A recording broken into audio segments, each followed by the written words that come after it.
What's up? My name is Michael. In this video, I'll be showing you some battery tips that I use on my iPhone to extend my battery life throughout the day. So the iPhone I'm using in this video is my iPhone 13 Pro Max, but most of these tips will work on other iPhones. So the first one is to open settings, go to general, and then click on background app refresh. So this is a feature that iPhones have to make sure that the apps that you use most often have the information that you need quickly.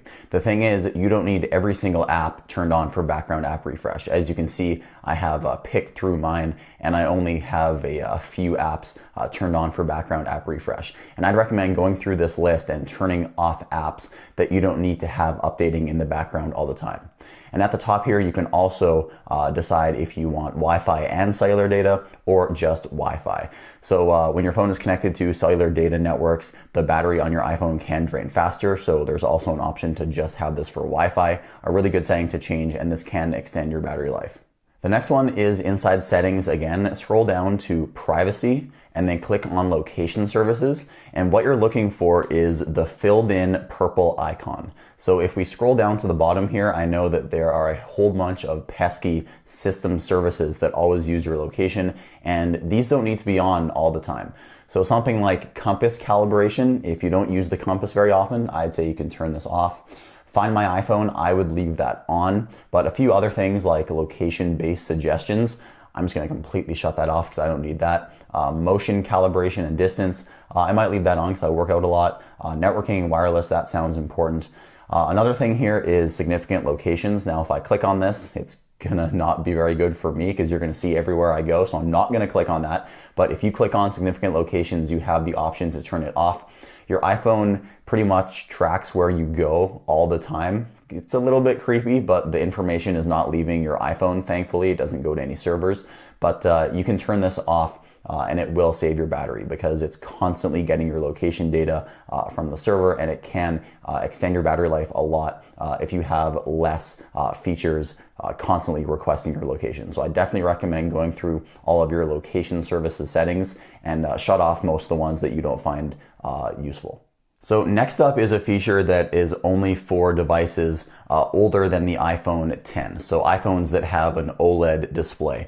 And that is because dark mode can save a lot of battery on your iPhone. So if I go into dark mode here, you can see that the entire UI gets a little bit darker. I'll switch back to light mode just for my example here. Let's use the Health app for example. So if we open the Health app, you can see there are a lot of white pixels.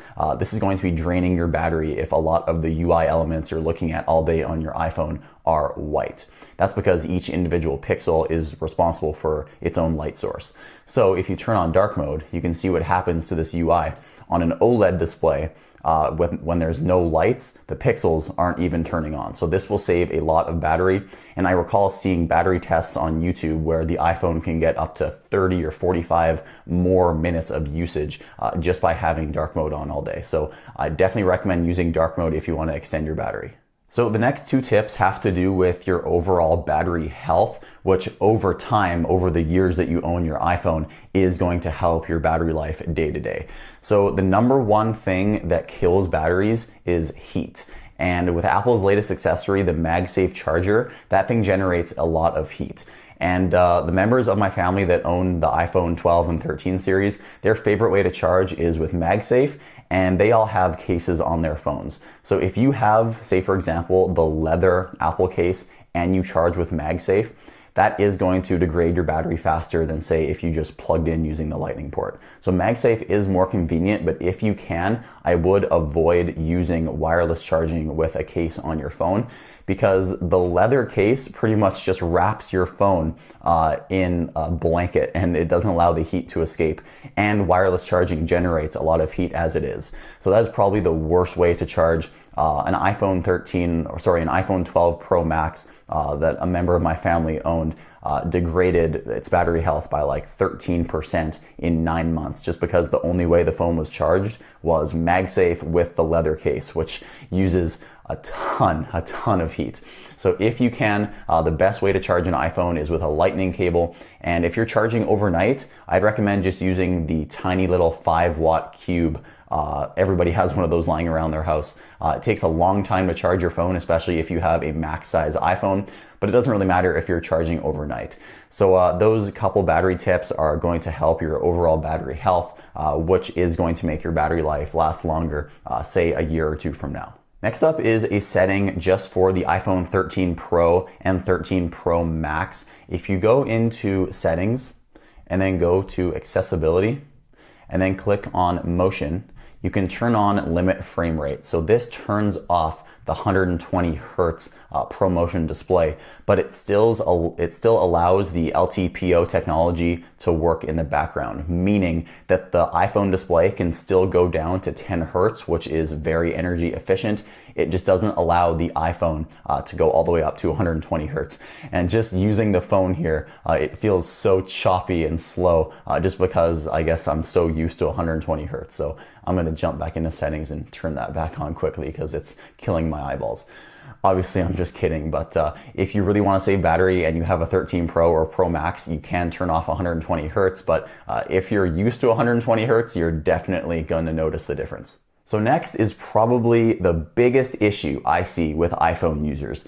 So you know how many people I see when they finish using an app, they go like this and they kill it and then they're out of it? That is pretty bad for your battery because take for example a game that you want to launch that uses a lot of resources, and every time you want to launch it, it has to go to the CPU and it has to load up all of those assets and pretty much start the game from scratch. Think about turning on your PlayStation, how long it takes and how long it takes when you want to start playing Grand Theft Auto. It's kind of that same idea. The iPhone is very good and efficient at storing your apps in RAM. Even though the iPhones have pretty much no RAM these days, it's very impressive what Apple does. But they're very good at storing apps in background memory. And if you kill your apps, your iPhone CPU is going to have to ramp up more to launch those apps again. So keep all of your apps open, and I'd recommend maybe closing them at the end of the day, and that's it. I only close my apps at the end of the day when I go to bed. I keep all my apps open in the background, and I find my battery life is better, and I find that my apps launch faster because they don't have to start from scratch all over again. So just a few tips there. Do not kill your apps. That's probably one of the most common mistakes I see people using with their iPhone. And because I mentioned battery health in this video, if you want to check yours, if you go into settings, scroll down to the green battery icon, and then click on battery health, you can see mine is still at 100%. But Apple does some sneaky tricks in the background, and if you want me to make a separate video on this, I will. I'd say my iPhone 13 Pro Max right now is actually at 102% battery capacity, and that's because Apple does some really sneaky tricks behind the scenes with these battery stats. So that's why they're able to get this number to stay at 100% for longer, and then the second it reaches 99%, that's why it seems like it drops a lot quicker, because it actually does. So I will make a video on that if you want me to. Apple does a lot of things behind the scenes with your battery. So if you guys found this video useful, make sure to drop a like down below. Also comment telling me what you thought. Thanks so much for watching. My name is Michael, and I'll see you in the next video.